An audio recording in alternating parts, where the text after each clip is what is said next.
붙이니이다. 시편 119편 105절 말씀. 아멘. 여러분 안녕하세요. 저는 성소연형 광주지부에 있는 이상범 목사라고 합니다. 여러분 이렇게 뵙게 돼서 너무 반가운 마음입니다. 저는 오늘 여러분과 함께 성경 묵상 처음 과정 이제 두 번째 이야기를 이어가려고 하는데요. 앞서 김준현 대표님 통해서 여러분 그리스도 안에서 새로 태어난 사람들이 가지게 되는 새로운 식의 주 이야기 잘 들으셨을 거라고 생각합니다. 그리고 많이 공감하셨을 거라고 생각합니다. 그리스도 예수 안에서 새로 태어난 사람들은 새로운 양식을 얻고 새로운 옷을 얻고 새로운 거주지를 얻죠. 저는 오늘 그 부분에 대해서 좀 더 이야기를 확장해 가려고 하는데요. 우리가 하나님께로부터 선물로 받은 하나님 나라의 이 새로운 식의 주를 어떻게 하면 우리의 삶에 아주 실제적인 것으로 또 밀착된 것으로 취할 수 있을까, 누릴 수 있을까라는 것에 대해서 말씀을 좀 드려보려고 합니다. 제가 여러분 앞에 이 묵상 다이어그램을 띄워드렸는데요. 이걸 보시면 이제 흐름이 느껴지시죠? 여러분 저는 그 묵상이라고 하는 것이 내가 오늘 아침에 큐티를 했다 혹은 하지 않았다라는 정도로 하루의 통과 의례를 점검하는 차원이 아니라 우리가 새로운 삶의 방식을 익히는 것이고 새로운 삶의 리듬 속으로 들어가서 사는 것이라고 생각합니다. 그럴 때 하나님 나라의 식의 주가 우리의 것이 될 수 있겠죠. 그래서 저는 오늘 여러분과 함께 이 새로운 묵상을 하는 삶의 흐름, 그 방식에 대해서 좀 하나하나 살펴보려고 합니다. 이 앞에 있는 그 이미지를 보시면 그 가운데에 세 가지 S로 시작하는 그 단어들이 있죠. 영어로는 뭐 stop, stay, step 이렇게 되어 있는데요. 우리말로 말씀을 드리면 멈추고, 머물고, 나아가는 것. 여러분 이것이 바로 묵상하는 삶의 흐름이겠습니다. 그리고 각 S마다 우리가 실제 실천해야 하는 요소들이 두 가지씩 자리 잡고 있습니다. 저는 여러분 이 묵상 다이어그램이 보여지고 있는 이 흐름을 통해서 우리가 묵상하는 삶을 하나님 앞에서 더 깊게, 더 풍성하게 좀 살아가기를 소원하고 있습니다. 자, 그러면 제가 한 가지씩 좀 여러분과 함께 말씀을 나눠보려고 하는데요. 자, 첫 번째, 멈춤에 관한 이야기를 좀 들려드리려고 합니다. 여러분 그 월터 브루그만이라는 구약학자가 있습니다. 이 구약학자가 그 출애굽한 이스라엘 백성에 대해서 이야기하면서 애굽에 있을 때 이스라엘과 출애굽한 후에 이스라엘의 어떤 차이를 설명한 대목이 있습니다. 일단 그 애굽에 있을 때 이스라엘의 그 삶의 특징은 뭐냐면 쉼이 없었습니다. 여기에도 나와 있지만 그 애굽은 안식일도 없고 고로 일을 멈추는 일도 없었다. 왜냐? 그 권력의 정점에 있는 바로가 끊임없이 자기의 권력을 유지하고 또 계속 지켜가기 위해서 끊임없는 불안 속에서, 끊임없는 의심 속에서 계속 애굽이 그 쉴 새 없이 돌아가는 그 어떤 시스템 속에 있도록 만들었죠. 그리고 거기에 살던 이스라엘 백성은 그 바로의 욕망에 맞추어서 그침이 없는 삶, 멈춤이 없는 삶을 살았습니다. 신분이 노예였지 않습니까? 여러분 노예에게 쉼이 있나요? 노예는 쉼이 없습니다. 그리고 노예는 어떤 존재죠? 여러분 노예에게 인간됨이라는 것이 보장될 수 있습니까? 굉장히 어려운 일일 겁니다. 그 인간됨을 상실하는 데 있어서 큰 지장을 줬던, 인간됨을 상실하게 만들었던 것이 뭐냐면 바로 쉼 없는 삶, 멈춤이 없는 삶이었다라는 말씀 드리겠습니다. 자, 그런 이스라엘 백성이 하나님의 그 놀라운 강한 손과 편 팔에 의해서 아주 기적적인 구원을 경험합니다. 그리고 이제는 바로의 손아귀에서 빠져나와서 이 하나님의 백성, 하나님의 그늘 아래서 이제 살게 되죠. 그런 이스라엘에게 하나님은 아주 큰 선물을 하나 주셨습니다. 그게 뭐냐면 안식일입니다. 여러분 이 안식일을 줬다라는 건 이스라엘 백성에게 이제 이스라엘이 바뀐 신분으로 바뀐 가치를 가지고 새로운 삶을 향해 나아간다라는 것을 보여주는 아주 상징적인 하나님의 은혜였습니다. 여러분 그 제가 아까 애굽에 있을 때 이스라엘 백성이 신분이 노예라고 그랬는데 여러분 노예는 쉼이 없었죠. 그런데 이스라엘 백성은 이제 출애굽을 통해서 하나님의 백성, 하나님의 소유로 확정된 후에 쉼을 얻었습니다. 이게 무슨 뜻일까요? 신분이 바뀌었다는 뜻입니다. 자녀는 쉬죠. 예, 노예는 쉬지 못하지만 자녀는 쉽니다. 그리고 하나님은 이스라엘 백성에게 그 안식일을 줌으로써 하나님께서 7일째 되실 때, 세상을 창조하시던 때 7일째 되실 때 그 모든 창조된 피조물의 완성과 그 복됨을 보시면서 기꺼이 물러나셔서 그 세상을 기뻐하셨잖아요. 그걸 이스라엘 백성에게 그대로 물려주면서 나는 애굽에 있는 바로의 왕과 같지 않고 나는 쉼을 주는 왕이다. 멈춤을 주는 왕이다. 라고 하는 것을 이스라엘 백성에게 보여주었습니다. 이스라엘 백성은 그 안식일을 선물 받음으로써 하나님과 깊게 연합하고 또한 이웃과 서로가 서로를 혹사시키지 않고 오히려 나누고 더불어 잘 살 수 있는 그런 새로운 나라를 이제 세우게 된 것입니다. 여러분 여기에서 우리가 한 가지 중요한 어떤 하나님의 뜻이랄까요? 이런 걸 얻을 수 있는데요. 하나님은 자기 백성이 쉴 새 없이 돌아가는 기계처럼 살기를 원하지 않으십니다. 하나님의 자녀가 하나님의 속한 자로서 하나님을 또한 왕으로 모신 자로서 하나님의 백성은 멈출 줄 알아야 하고 그칠 줄 알아야 합니다. 그럼으로써 하나님과 더 깊게 연합하고 또 하나님을 힘삼아 사는 법을 터득하고 또 하나님과 함께 동행하는 삶을 살 수 있다. 그것은 멈춤에서 그침에서 가능하다. 그리고 그걸 보여주는 것이 안식일이었습니다.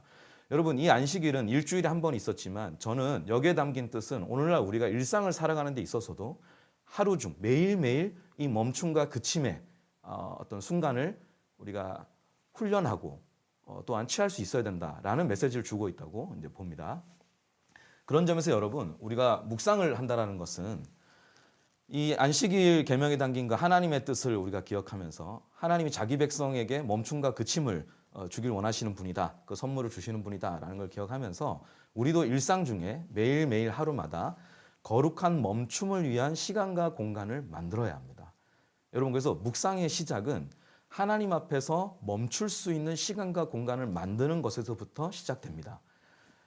여러분 여러분의 일상의 패턴을 제가 다 알지는 못합니다. 그리고 여러분의 어떤 몸의 형편, 어떤 생활의 형편, 관계의 형편을 저는 다 알지는 못합니다. 다만 제가 부탁드리고 싶은 건 그 다양한 형편 속에 여러분들이 다 계시지만 여러분들이 그 하나님이 주신 마음을 기억하면서 여러분의 삶의 형편에 맞는 거룩한 멈춤을 위한 시간과 공간을 만드시기를 좀 부탁을 드리겠습니다.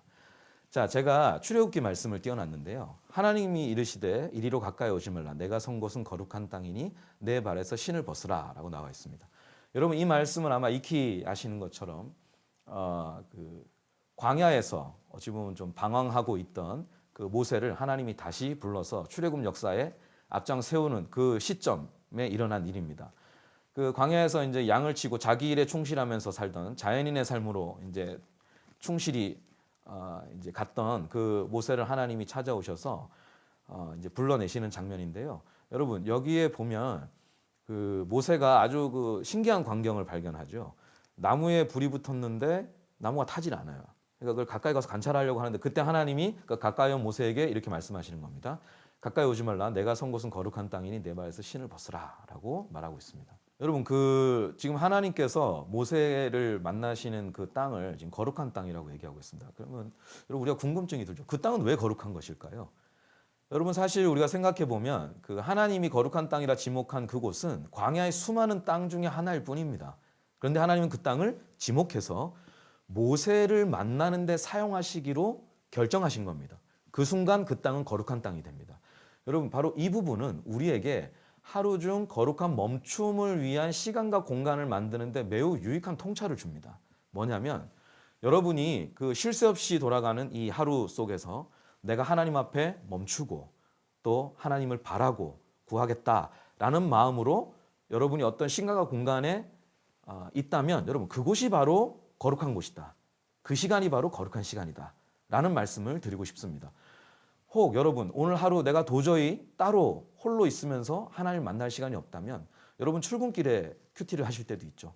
버스 안에서나 지하철 안에서나 주님 제가 이 시간 하나님 앞에 정말 마음을 모아서 좀 당신을 대면하기를 원합니다. 라고 기도한다면 여러분 그 지하철 안이 거룩한 곳이 될 수 있는 것이죠.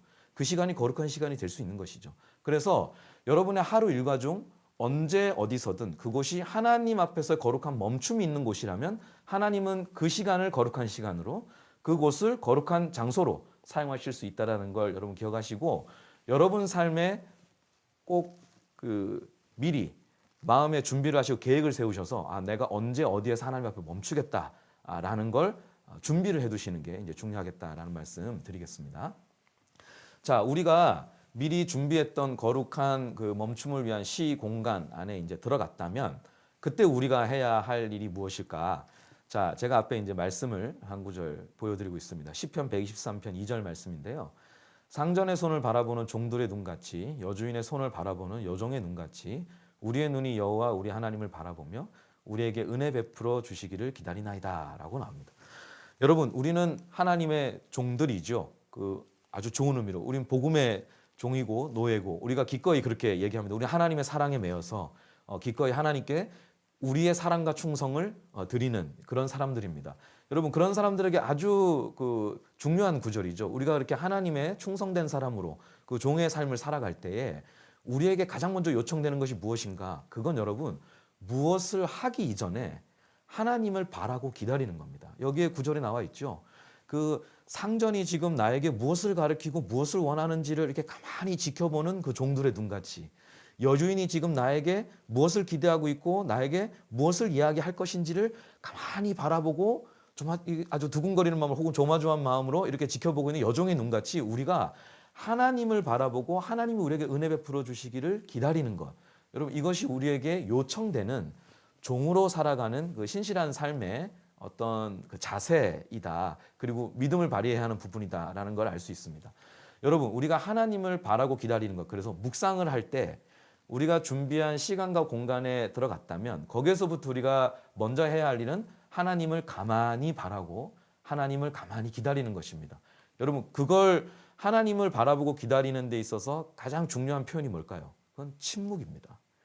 그래서 저는 여러분, 우리가 하나님 앞에 멈출 때 일단 우리의 말을 멈추는 것을 저는 권면해 드립니다. 우리가 그동안 의식의 흐름에 따라 했던 말들 그리고 그 생각들을 하나님 앞에 잠시 멈추고 하나님이 나에게 말씀하시기를, 하나님이 나의 삶 가운데, 나의 일상 가운데, 또 내가 고민하고 있는 그 일 가운데 하나님께서 어떤 은혜를 베풀어 주실지를 가만히 기다리는 것을 침묵으로써 여러분이 표현해 주시기를 좀 부탁을 드리겠습니다. 여러분, 성경 곳곳에는 이 침묵이 나와 있는데요. 특별히 하나님이 중요한 역사를 이루시는 시점마다 침묵이 항상 같이 등장합니다. 굉장히 흥미로운 부분이죠. 제가 몇 가지만 굵직하게 예를 들자면 하나님께서 천지를 창조하실 때를 한번 생각해 보십시오.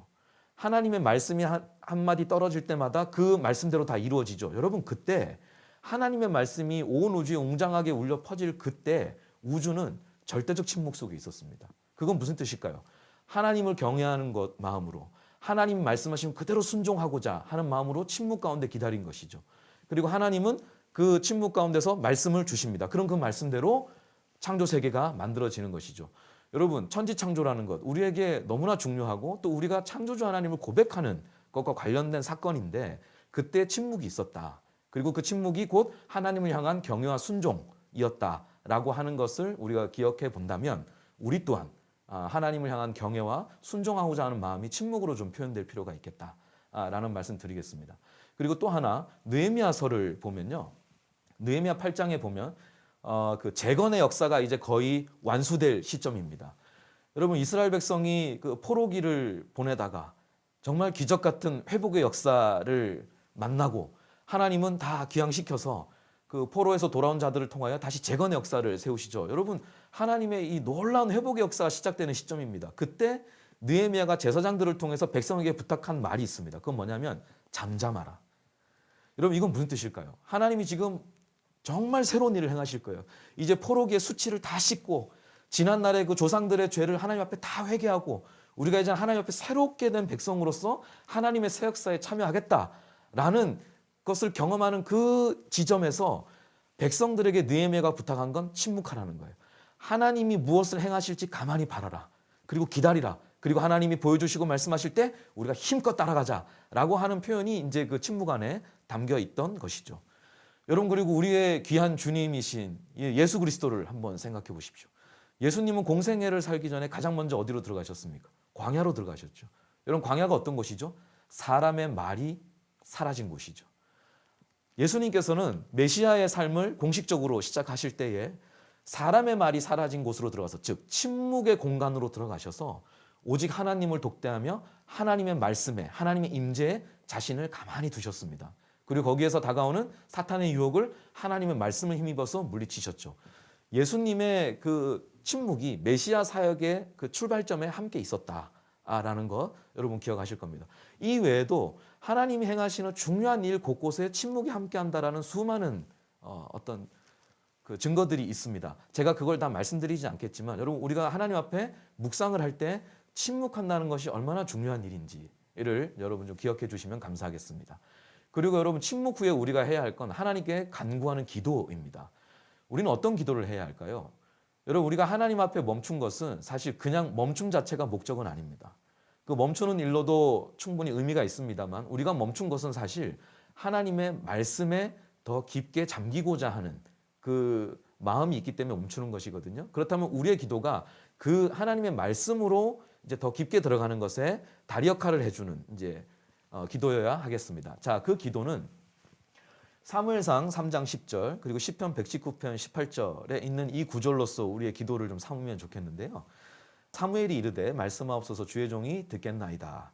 이건 사무엘이 그 하나님이 사무엘을 이제 직접 부르실 때에 이제 대답했던 말입니다. 여러분 여기에 그 사무엘의 자세가 뭡니까? 듣겠습니다라는 거죠. 여러분 이 사사기에 아무도 하나님의 말씀을 경청하지 않고 다 자기 소견에 오른 대로 살았던 그 시대에 하나님이 그 시대에 새로운 전환점을 만들 인물로 사무엘을 부르셨는데 그 사무엘을 어떤 사람으로 부르셨냐면 듣는 사람, 경청하는 사람, 하나님의 말씀에 귀를 기울이는 사람으로 부르셨습니다. 여러분 저는 이 기도에서 우리의 묵상에도 이런 기도가 있어야겠다라는 걸 좀 느낍니다. 여러분 하나님 앞에 기도하실 때 제일 먼저 주님 제가 들을 수 있는 귀가 있게 해주십시오. 듣는 은혜가 있게 해주십시오 라고 해서 여러분이 좀 구하셨으면 좋겠습니다. 하나님은 듣는 사람을 찾으시죠. 우리가 이 기도를 할 때 하나님이 저와 여러분을 듣는 사람으로 세우실 것을 믿습니다. 자 그리고 나서 또 우리가 한 가지 구할 것은 시편 말씀에서 보듯이 내 눈을 열어 주의 율법에서 놀라운 것을 보게 하소서. 여러분 우리의 눈이 떠져야 합니다. 사무엘의 그 대답에서는 우리가 귀가 열리는 은혜를 발견했다면 이 시편에서는 눈이 열리는 은혜죠. 여러분 우리가 이 기록된 하나님의 말씀인 성경을 볼 때 쉽게 말해서 까만 건 글씨고 하얀 건 종이고 읽긴 읽는데 뜻은 잘 모르겠고 하나님의 마음도 안 느껴지고 여러분 이렇게 된다면 참 아쉬운 일이겠죠. 우리가 정말 말씀을 성경을 통해 그 하나님의 말씀을 듣는다면 여러분 우리에게 뭐가 필요하겠습니까? 우리의 눈이 열려져서 그 우리 앞에 기록된 그 말씀 안에 담긴 하나님의 마음, 하나님의 뜻, 하나님이 행하시고자 하는 일, 내 삶에 대한 하나님의 기대 등등을 우리가 발견할 수 있어야 합니다. 그러려면 여러분 우리가 구할 것은 하나님 제 눈을 열어서 주의 말씀에서 주께서 보여주시고자 하는 것을 볼 수 있게 해주십시오. 이 눈이 열리는 은혜를 우리가 좀 구할 필요가 있겠습니다. 그리고 이 안에는 당연히 이 말씀을 깨닫는 은혜가 이제 담겨 있는 거겠죠. 그래서 제가 여러분께 좀 권장해 드리고 싶은 건 기도할 때 이 말씀을 기억하면서 기도문을 하나 만들어 보십시오. 내가 묵상을 시작할 때 이런 기도문을 써서 특별히 그 기도문 안에는 듣는 은혜를 구하는 기도가 있으면 좋겠고 또 하나님 제가 보는 은혜가 있게 해주십시오. 그리고 주께서 들려주시고 보여주실 때 깨닫고 순종할 수 있게 해주십시오. 라고 하는 이 하나님께서 우리에게 바라시는 그 뜻을 담아서 여러분 기도문으로 미리 작성해 두시면 여러분 묵상할 때마다 그것이 여러분의 기도문이 되고 하나님은 그 기도문을 기쁘게 들으실 것이라고 생각합니다. 자, 여러분 우리가 이렇게 준비된 시간과 공간에서 하나님 앞에 멈추었다면 그 다음에 해야 할 일은 이제 머무는 일입니다. 그래서 여러분 이 멈춤은 그 다음 머춤으로 이어진다는 흐름을 여러분 머릿속에 두고 또 저와 함께 이야기를 계속 나눠보시면 좋겠습니다. 자, 머문다라는 것. 조나단 윌슨 하트그로브라는 분인데요. 이분이 이제 그런 공동체의 중요성을 많이 강조하시는 뭐 이제 기독교 그 젊은 리더 중에 한 분이신데 이분이 이런 책에서 이런 말을 했습니다. 끊임없는 변화를 바쁘게 쫓느라 알면서도 놓치는 것 바로 뿌리를 내리는 일이다. 우리는 정주하는 삶의 지혜를 회복해야 한다라는 말을 했습니다. 여러분 이 글을 읽으면 좀 공감이 되는 게 있죠. 뭡니까? 끊임없는 변화를 바쁘게 쫓는 것. 여러분 이게 우리의 삶의 모습이기도 합니다. 우리는 늘 바쁘죠. 그리고 우리는 삶에서 또 최선을 다해서 삽니다. 그것이 우리가 하나님 앞에서 그 어떤 부름받은 삶을 위해서이기도 하고 또 우리의 삶을 책임감 있게 살기 위해서이기도 합니다. 자, 그런데 우리가 그렇게 끊임없이 변화를 쫓고 또 거기에 적응하고 일을 해내기 위해서 분주하게 사느라고 놓치는 일이 있습니다. 그건 뭐냐면 뿌리를 내리는 일, 그것이 바로 정주한다라는 뜻의 의미죠. 어느 한 곳에 이렇게 깊게 뿌리 내리고 자리 잡는 것, 그게 이제 정주하는 것인데, 우리가 이 살아가는 삶의 이 형태 그리고 속도 그 자체가 우리에게 어느 한 곳에 가만히 머물고 뿌리 내리는 그 힘을 약화시킨다. 지혜를 앗아가고 있다라는 것에 대해서 경각심을 일깨우는 말입니다. 정말 그럴까요? 제가 한 두 가지 예만 들어서 여러분과 함께 이야기를 나눠보고 싶습니다. 이왕이면 여러분에게 좀 공감이 되면 좋겠는데요. 첫 번째, 노마드 문화입니다. 노마드라는 게 뭐죠? 유목민이죠. 노마드 문화라는 건 유목민적 어떤 문화와 삶을 이제 영위하는 것을 일컫는 말인데요. 여러분, 이게 뭡니까? 우리가 사실 코로나19로 세계 전체가 멈추다시피 됐었잖아요. 여러분, 그 세계적인 일시적 멈춤 전에 우리는 유례없는 유동 속에 살았습니다. 정말 뭐 자기가 소속된 나라뿐만 아니라 나라와 나라 사이를 우리는 엄청나게 유동하면서 살았거든요. 이게 이제 일종의 노마드 문화이고, 또 하나 우리의 삶에서 좀 더 안정된 삶 혹은 좀 더 의미 있는 삶을 찾고자 우리는 계속 유랑하는 삶을 살고 있습니다. 혹은 내가 아직 다다라보지 못한, 살아보지 못한 어떤 삶에 대한 동경을 가지고 또한 노마드 문화를 우리가 또 쫓기도 합니다. 그리고 또 하나 뭐가 있을까요? 디지털 노마드라는 것도 있죠. 여러분, 우리는 하루에도 수십 번씩 어딘가 접속하고 또 떠납니다. 또 접속하고 떠납니다. 우린 계속 어딘가를 이렇게 다니고 있는데, 그건 사실상 여행일 수도 있지만, 여행의 의미일 수도 있지만, 다른 면에서 보자면 좀 표류하는, 정박하지 못하는 우리의 삶이기도 합니다. 여러분, 성경에 보면 이 노마드적 삶을 살던 인물이 있습니다. 대표적으로 야곱입니다. 여러분, 야곱은 자기가 늘 바라던 삶이 있었어요. 자기가 하나님께 받고 싶은 축복이 있었어요. 그리고 해내고 싶은 일이 있었어요. 늘 어떤 삶을 동경했죠. 그리고 그 삶을 위해서 계속 멈추지 못하고 어디론가를 다녔습니다. 그래서 야곱은 실제 떠돌이 생활을 많이 했고요. 나중에 바로 앞에 섰을 때 야곱이 뭐라고 얘기합니까? 자기의 삶을 나그네의 삶이었다라고 얘기하죠. 계속 이리저리, 때로는 본인이 원해서 때로는 본인이 원하지 않지만 돌아다니는 삶을 살았습니다. 그 돌아다니는 삶의 근원에는 이 마음의 다름질이 늘 있었죠. 그 마음의 방황이기도 했습니다. 그런 야곱이 여러분 노년에 하나님께 드디어 받는 축복이 있습니다. 그건 뭘까요? 하나님께 뿌리 내리게 되죠. 여러분, 우리가 하나님 앞에서 이 뿌리 내리는 삶 굉장히 중요합니다. 우리의 삶에서 노마드 문화를 영위할 수 있죠. 여러분, 그걸 우리가 나쁘게 생각할 필요는 없지만, 정작 그러면서 우리에게 하나님께 뿌리 내리는 힘이 약해지는 것은 아닌지라는 것 우리가 생각해 볼 필요가 있겠습니다. 또 하나는 멀티태스킹입니다. 여러분, 이 멀티태스킹은 한 번에 여러 가지 일을 하는 것이다 라고 대부분 이해하고 있는데, 맞습니다. 그 의미가 있고요.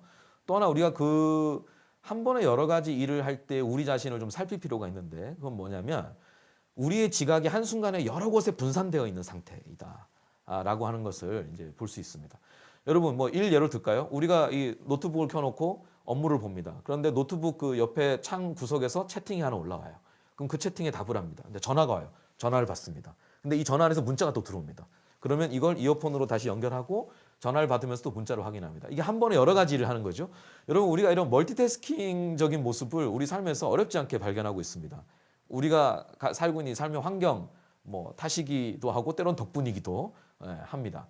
여러분, 이 멀티태스킹은 사실 우리가 어찌 보면 살면서 뭐 이제는 그냥 자연스럽게 받아들여야 하는 어떤 방식이다라고도 할 수 있습니다. 그런데 또한 반면 여러분, 이건 인간됨의 진보라고 꼭 볼 수 있느냐라는 좀 의문을 제기할 필요도 있습니다. 왜냐하면 여러분, 우리가 이 멀티태스킹을 하다 보면 한순간에 한 대상에게 우리의 마음을 이렇게 다 쏟아붓는, 여러분, 이런 능력이 점점 저하되고 있기 때문입니다. 여러분, 우리가 한순간에 한 대상에게 우리의 한 시선을 모으고 우리의 마음을 모으는 것이 힘들다라는 건 우리의 어떤 뭐 이런 사소한 어떤 삶의 뭐 다양한 정황에서도 확인할 수 있지만, 여러분, 성경을 보면 매우 좀 영적 경각심을 일깨우는 그런 형태의 멀티태스킹도 있습니다. 그 예가 뭐가 있을까요? 여러분, 그 예수님께서 이런 말씀하셨죠. 한 사람이 두 주인을 섬길 수 없다. 여러분, 이건 바꿔 말할까요? 예수님이 말씀한 너희가 주인을 섬기는 일에 멀티태스킹 할 수 없다 라는 이야기를 하는 겁니다. 여러분, 우리가 하나님 한 분께 우리에게 있는 뜻과 마음과 정성을 다하여 사랑을 드리는 것, 우리가 살아가야 하는 삶인데, 우리가 멀티태스킹적인 삶에 노출되다 보니까 어떻게 보면 하나님과 다른 모습을 겸하여 섬기는 것에도 익숙해지는 것은 아닌지 한번 돌아볼 필요가 있고, 이것은 모두 다 우리가 이렇게 한 곳에 정주하는 힘을 약화시키는, 특별히 하나님께 정주하는 삶을 좀 그 힘을 상실하게 하고 약화시키는 어떤 그런 부분으로 작용하는 것이 있지 않나라는 생각을 하게 됩니다. 자, 여러분, 우리가 다 존경하고 신뢰하는 아우구스티누스가 이런 말을 했습니다. 하나님께서 자신을 위해 우리를 지으셨기에 우리의 마음은 당신 안에서 안식을 얻을 때까지 안식을 누리지 못합니다. 여러분, 우리가 진정 정말 뿌리 내리고 자리 잡아야 하는 곳이 어딘지를 보여주죠. 어디에서 누구와 무엇을 하고 어떻게 살든 우리가 뿌리 내려야 할 곳은 하나님입니다. 여러분, 묵상이라는 건 하나님께 견고하게 뿌리를 내리는 것이죠.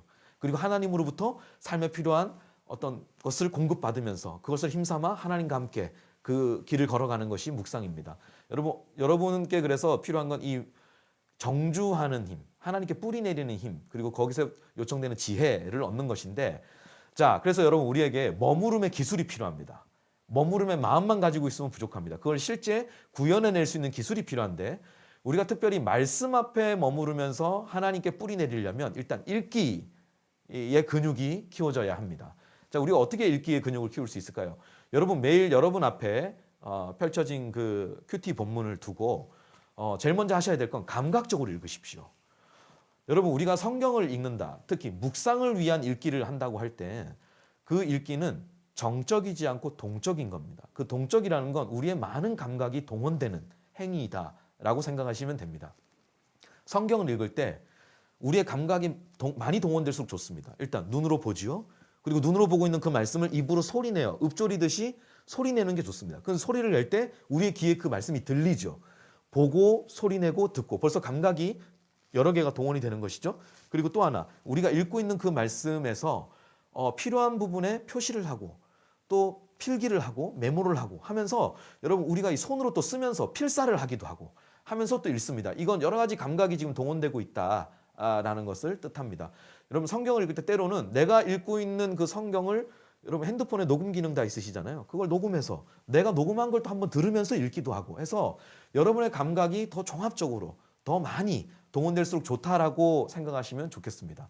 그 감각적으로 읽을 때 또 하나 우리가 기억해야 할 게 있습니다. 뭐냐? 이해하면서 읽는 겁니다. 여러분, 성경을 이해하면서 읽는다라는 건 중요하죠. 왜냐하면 우리가 오해하면서 묵상하면 곤란하잖아요. 그죠? 우리가 말씀을 이해해야 하는데, 여기서 말하는 이해라는 건 내가 읽고 있는 이 본문의 토시 하나도 내가 틀리지 않고 다 100% 이해하는 것을 말하지 않습니다. 여러분, 우리의 성경 읽기는 늘 근사치적인 거죠. 우리가 매번 완벽하게 이해할 수 있습니까? 아닙니다. 우리는 겸손한 자세로 우리가 충분히 모르는 사람이고 또 잘 배워야, 하나님께 깨닫게 해주셔야 알 수 있다라는 그런 심령으로 말씀을 읽는데, 그때 우리가 추구하는 건 뭐냐면 내가 지금 읽고 있는 이 본문의 전체 틀을 오해하지 않는 겁니다. 그 전체 틀은 바꿔 말하면 줄거리입니다. 그래서 여러분, 본문을 읽으실 때 내가 읽고 있는 이 본문의 줄거리를 이해하는 쪽을 여러분이 좀 마음을 두시면 좋겠습니다. 내가 읽고 있는 이 본문의 줄거리가 이해될 때까지 반복하여 읽는 것, 여러분 굉장히 좋은 자세입니다.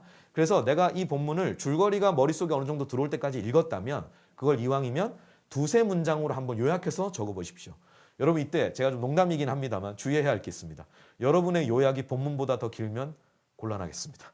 그래서 여러분, 이 본문에서 그 작은 가지들은 여러분이 좀 제거하시고 굵은 줄기 있죠.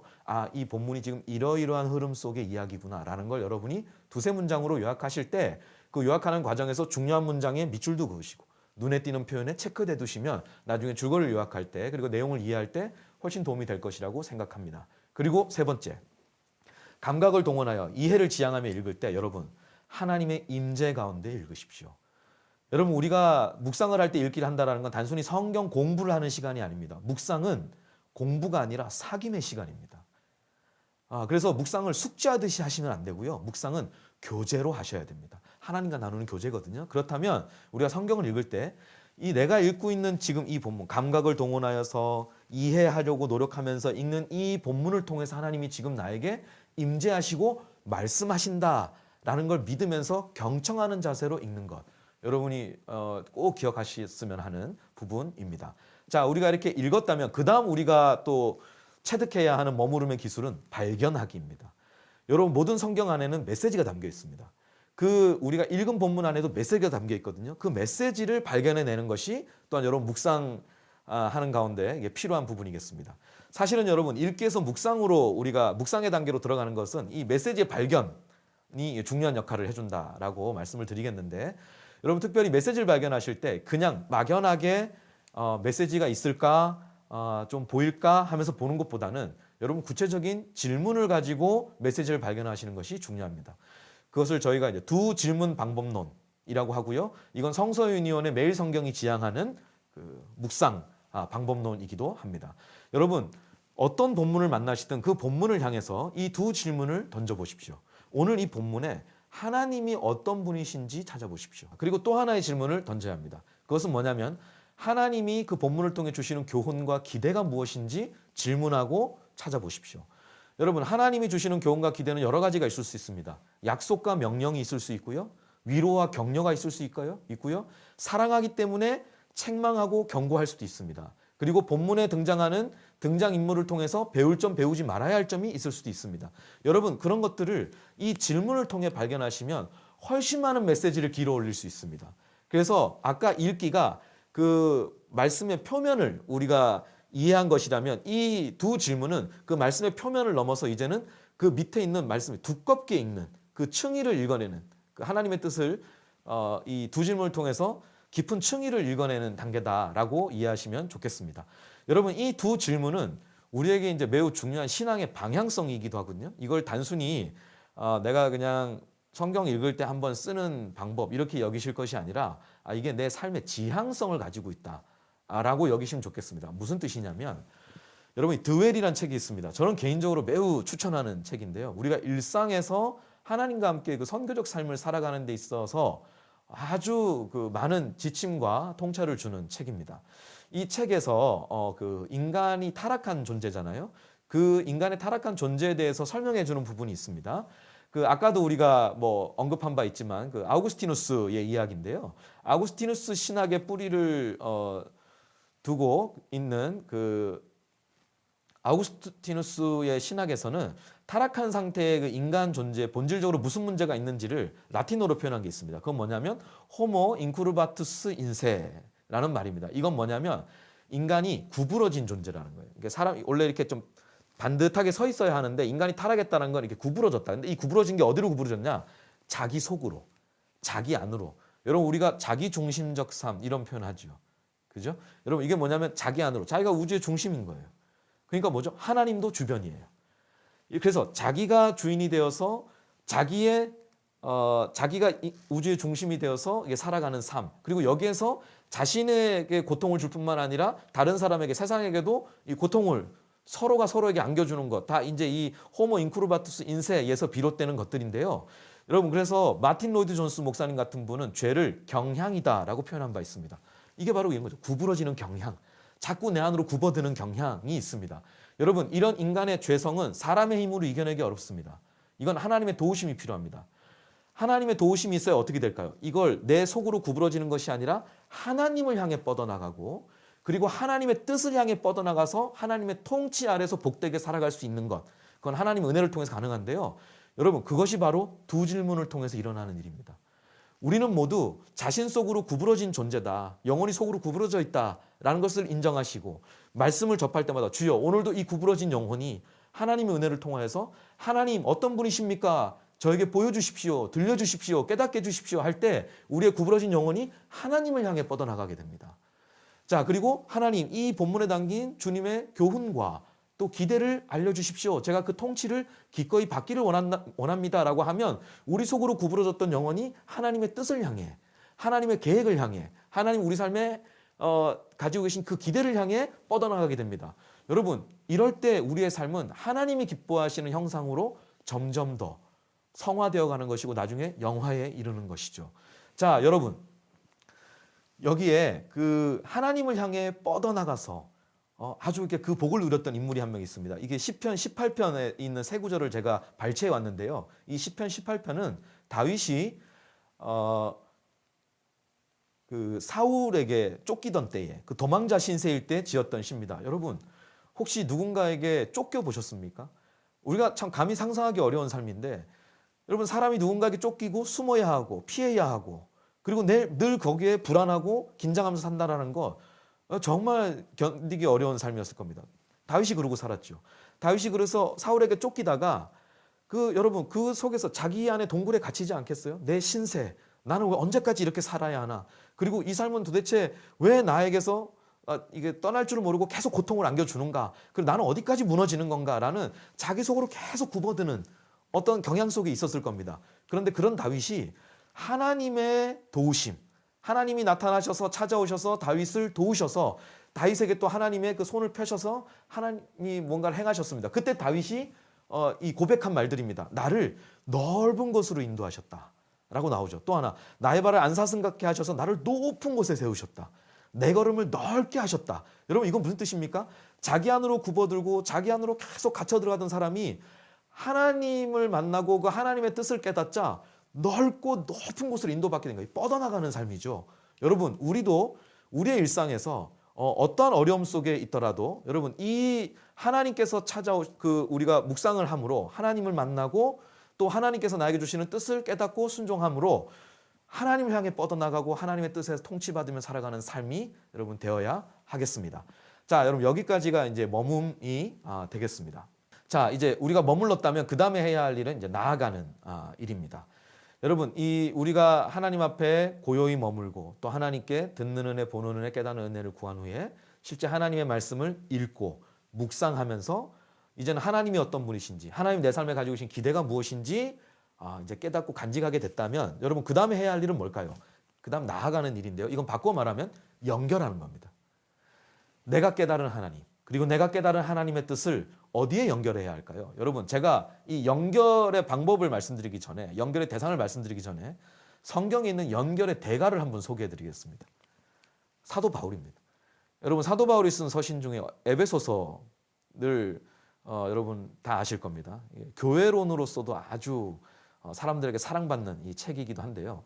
여러분 이 에베소서의 서두에 보면 매우 큰 이야기가 나옵니다. 이건 하나님과 하나님이 하신 일에 관한 겁니다. 거기에 보면요, 하나님의 경륜과 예정, 그리스도 안에서 이루어진 만물의 통일, 그리스도의 우주적 주권과 통치, 그리고 그리스도의 평화, 이런 등등 하나님이 이루어내신 그 큰 일들이 나와 있습니다. 이게 에베소서 서두에 펼쳐지는 이야기들이거든요. 그런데 에베소서 후반을 가면 이 큰 이야기를 바울이 지극히 일상적이고 평범한 무언가에 다 연결시킵니다. 자, 이 큰 이야기 속에 사는 여러분, 이제 이렇게 사십시오. 아내들아, 이렇게 사십시오. 남편들이여, 이렇게 사십시오. 부모와 자식 관계에서 자녀들이여, 부모에게 이렇게 하십시오. 부모들이여, 자녀들에게 이렇게 하십시오. 종입니까? 상전에게 이렇게 하십시오. 상전입니까? 종에게 이렇게 하십시오.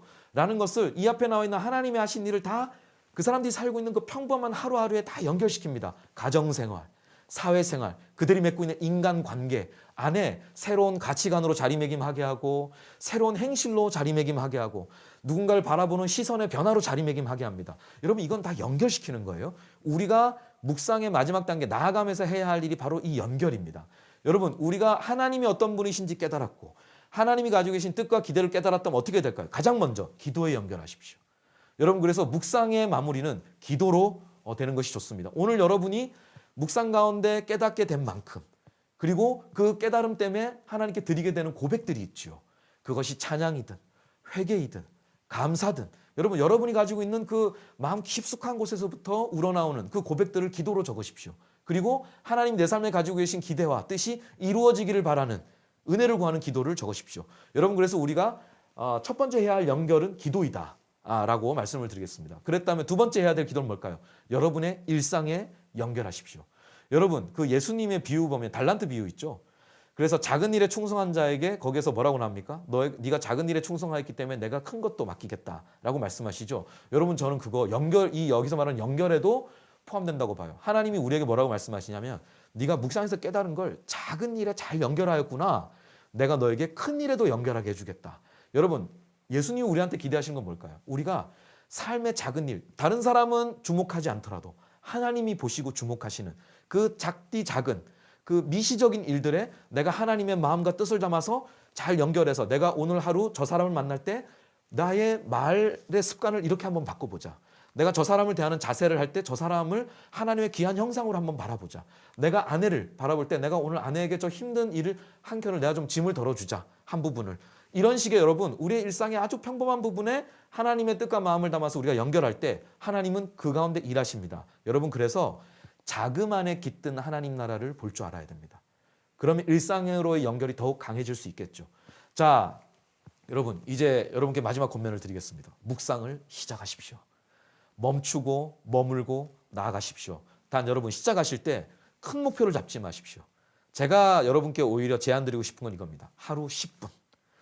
내가 기대한 만큼 잘 되었든 안 되었든 하나님 앞에서 멈추고 말씀에 머물고 그 말씀에서 받은 은혜를 가지고 기도와 일상으로 나아가는 훈련을 하루에 10분을 목표로 두고 시작하십시오.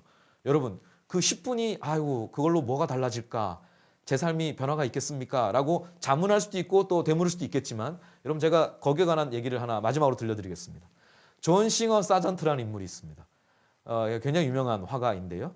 여러분 이 화가가 사실 이제 프랑스에서 활동하던 이제 화가인데 이 사람이 이제 그 한 작품을 마담엑스라는 작품을 그렸는데 그 작품을 통해서 그 억울한 소문에 이제 휩싸이게 됩니다. 그 뭐 화가로서 그 작품의 모델이었던 사람과 부적절한 관계였다라는 그 근거 없는 소문이 퍼지는 바람에 이게 뭐 역사자들에 의해서도 그거는 역사가들에 의해서도 나중에 이제 아닌 것으로 밝혀졌다고 합니다. 저도 듣기로는. 그래서 이 사람이 그 도피하다시피 영국으로 건너갑니다. 그리고 자기가 화가로서의 활동 그리고 자신의 어떤 한 사람으로서의 인생에 대해서 많은 좌절을 느끼고 침체 속에 있다가 어느 날 그 낮에서 저녁으로 바뀌는 그 황혼역 있죠. 그 황혼빛이 잠깐 들지 않습니까? 그 아름다운 빛이 그게 한 10여 분이었다고 해요. 그 10여 분의 황혼빛과 그 황혼빛이 들 때 그 막 정원을 뛰어다니면서 등불놀이를 하는 아이들의 그 광경을 보면서 완전히 마음이 사로잡힙니다. 그리고 그림을 다시 그리기로 마음먹어요. 그래서 그린 그림이 지금 제가 앞에 보여드리는 카네이션, 백합, 장미라는 그림입니다. 여러분 이 그림은 낮에서 저녁으로 바뀌는 무렵의 그 아름다운 풍경을 매일 10분씩 이 사람이 그린 거예요. 그 10분 동안 오로지 그 광경에만 모든 신경을 쏟아부으면서 그때 비치는 그 빛깔, 그 고유한 빛깔, 그리고 그때의 그 풍경, 분위기 이런 걸 계속 집중해서 2달 동안 10분씩 집중해서 그렸다고 합니다. 그리고 마무리 작업은 이제 거의 뭐 1년 넘게 걸려서 마무리를 했다고 합니다. 여러분, 이 사람이 그 10분의 모든 영혼을 쏟아부어서 그렸던 그 그림이 나중에 완성되었고 이 화가는 이 그림을 통해 다시 재기했다고 합니다. 여러분, 우리가 하나님 앞에 10분의 시간을 멈추고 머물고 나아가는 데 들일 때 이 화가처럼 우리의 삶이 어떤 어려움 속에 있더라도 하나님은 우리의 삶에 하나님 나라의 아주 아름다운 걸작을 그 10분을 통해 그려가실 거라고 저는 믿습니다. 그래서 여러분 저와 함께 저희 성서유니온의 그 사역의 근거 구절이기도 한 119편 시편 105절을 함께 암송한 같이 읽고 또 우리 10분의 시간을 하나님께 드리기로 함께 좀 소원했으면 좋겠습니다. 읽겠습니다. 주의 말씀은 내 발의 등이요 내 길의 빛이니이다. 여러분의 10분을 통해 하나님이 주의 말씀으로 여러분의 발에 등불을 밝히시고 여러분의 생의 길에 빛을 밝히실 줄로 믿습니다. 감사합니다.